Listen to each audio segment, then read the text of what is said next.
Alabama, as long as that defense plays like they're supposed to. And that's kind of what's going to happen. And I think Clemson just might roll over Virginia Tech pretty easily. DC3PL thinks that Clemson wins 32-18 with an 80.4% win probability. I just think Clemson is, I think it took that Pitt loss to wake them up, and I think they're the team that we thought they should be at the start of the year. Yeah, definitely. I think this is going to be similar to last night's CU-Washington game with Clemson winning by multiple scores and taking that ACC title and keeping their position in that top four to face it. Win they're in, there's no doubt for that. But definitely. They lose, crepes. Yeah, then it's all blown up and the committee's got some choices to make. Yeah, but and then we're looking at 3 Big Ten teams. Yeah, quite possibly, which will be, I don't know how they'll have balls big enough to put 3 teams from one conference in. I think they will. It's going to be interesting tomorrow during the selection show for sure. And not to leave out the other conference championship games out there, but the MAC championship was played. Western Michigan beat Ohio there. The American Conference USA, Southwestern Athletic Conference, and Mountain West Conference all have their championship games today as well. Any of those interest you at all? Yeah, absolutely. I think the one that interests me, well, there's 2 that stand out, and I think the number one that interests me the most, and I think the one that also should be paid attention to is the Navy-Temple game because of Western Michigan. Navy went 2-1 against top 40. Mm-hmm. Western Michigan didn't play anybody in the top 40. All right.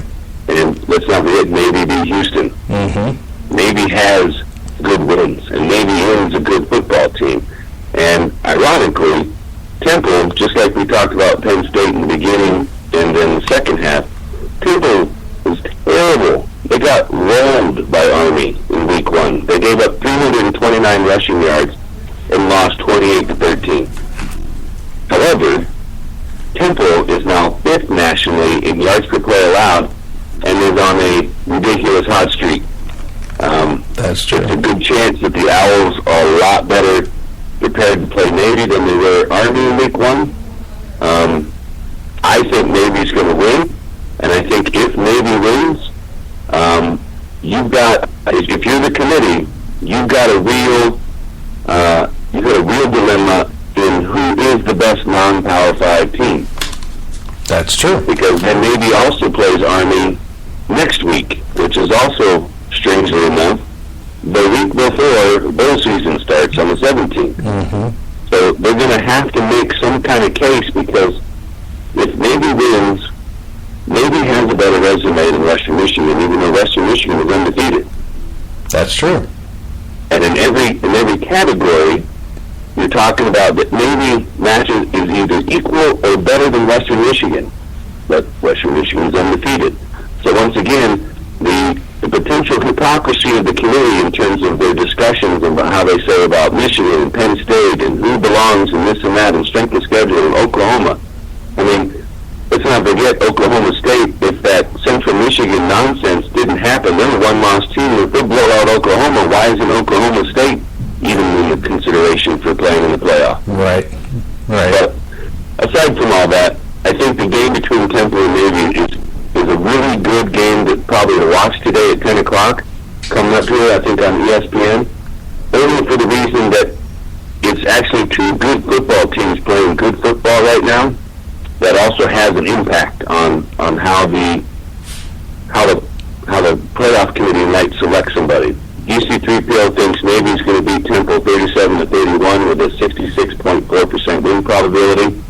I think that's almost exactly what I think would actually happen in this game.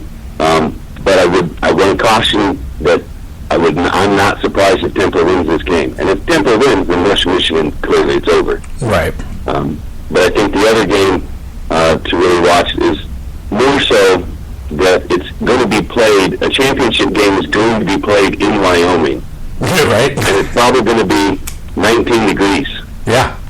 Frigid. And the fact that the Cowboys beat the Aztecs 34-33 earlier in San Diego to clinch the division, that it's just going to be fun to watch.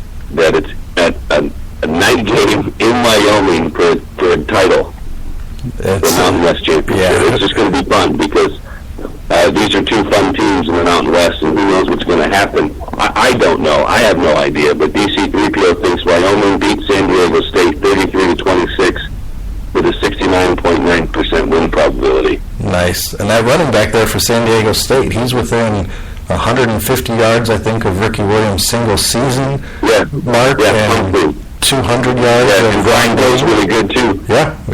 So, it's going to be a good one. I had forgotten Wyoming beat them. But, yeah, I mean, what can you ask for anything more as a college football fan? Championship weekend. The committee's stuck in a position. It gives everybody something to talk about. Man, can't wait. Here's the other cool thing. Like, Wyoming allowed 568 rushing yards in a 56-35 loss to New Mexico, while San Diego State lost 61-31 to Colorado State. I mean, who knows what's going to happen? It's going to be crazy. It's going to be a lot of fun. It's going to be a lot of fun. I can't wait to watch.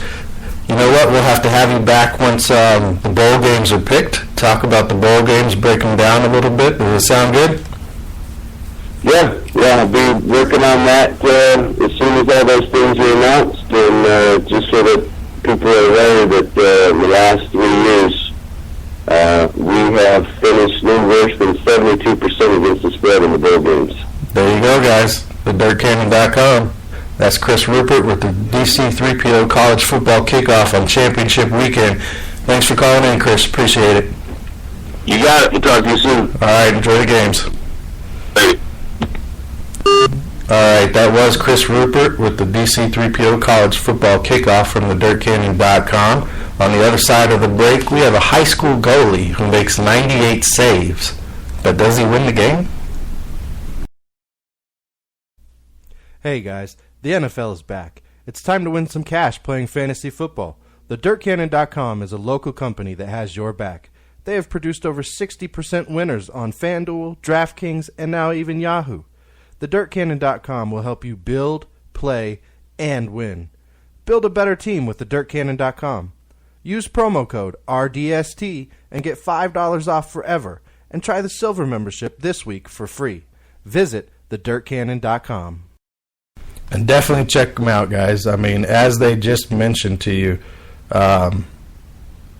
they got a good win percentage on the bowl games over the last several years. So if you want to make some money and you want to get in there and start having that affect how your pocketbook is and your bragging rights and all that kind of stuff, get in there, get it done, get it going. Back to what we were talking about a little bit with the game the other night with the Vikings and the Cowboys. A lot of people think it came down to that last call, and maybe it did. It never should come down to one play. I mean, that's the player's perspective. That's how we move on. That's how we deal. It shouldn't have come down to that one call, but the referees make mistakes. They make a lot of mistakes. No more than against, in my opinion, the Lions. But now the NFL is saying they're going to hire up to 17 full-time referees next year. So that means maybe there's one per game that's a full-time person. If you wanted a full set for every, let's say there's 16 games in a week, bye games are done, no bye weeks, everybody's playing, so there's 16 games. You would need 96 full-time officials, and they're going to get 17. Come on, that's ridiculous. Move on from that nonsense, please. The referees impact the game way too much not to have them be a full-time part of the league, have full-time consequences, punishments, fines, meetings, dealings with the league, focusing on just their job, their skill set. Get it done. Figure it out. Other NFL news. Von Miller, this is awesome. Last year he gave everybody on his team a gift. This year he gave everybody in the AFC West a gift for Christmas. He has given a bottle of wine to every player in the AFC West, personalized, custom bottle of wine. So that's pretty cool. We know Gronk is out now with the back surgery. What does that mean for the Patriots? It means they're catchable. It means the AFC is now wide open again. It means the Raiders have a chance. It means the Chiefs have a chance. It means the Broncos have a chance. It means Miami has a chance. Pittsburgh has a chance. The AFC is now more wide open than it has been all season. Yes, because of that injury. And, hey, maybe Bart Scott was right. Maybe Gronk will find his way out of New England this year now. Maybe he gets cut. Congratulations to Mike McIntyre. You did not win the Pac-12 championship, but you did get Coach of the Year. Good season for the CU Buffaloes moving forward. It's going to help them in recruiting. I hope the program continues to grow. It was good to see them do what they did this year. Now, these two stories, they're doing something right in Minnesota, y'all. Real talk. There's a lot of prep stories that come out of Minnesota that I've been impressed with. And two this week, or in the past week and a half, that I just really had to mention. Tony Burns, he's a senior goalie from Morris Benson in Minnesota. He had 98 saves in a 12-0 loss. Okay? If that doesn't show determination, the ability not to give up, all the things that you can learn fighting for your team. He didn't even know how many saves he had made. The previous record, amazingly, was 84. He had 98 saves, and his team didn't score once. So he's just getting ricocheted. His team's horrible. And he made 98 saves out of 110 shots on goal. How do you get 110 shots on goal? Your defense is pitiful. But this kid went out and did his thing. It quite possibly is a national record.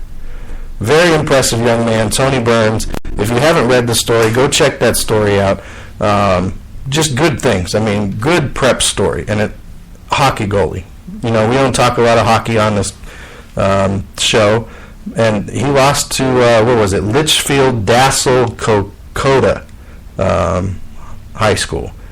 Then the next week in Windham, Minnesota, there's a cross-country meet. I'm sure you guys have seen this video. There's an 8th grade girl by the name of Gracie Butcher, I believe it's pronounced. As a 7th grader, she came in second. It almost reached state as an 8th grader. Here she is in the race. She's near the end. She's collapsing. She's exhausted. And in cross country, if you touch another competitor, you're disqualified. You can't help anybody. You can't lift them up. You can't pick them up. You get disqualified. And if you watch the video of this 8th grade girl who looks like she's about to drop dead from exhaustion, and you hear adults yelling, "Don't touch her, don't touch her," because their competitive nature is blowing out being a good person, being a good sport, not having win and loss be the most important thing.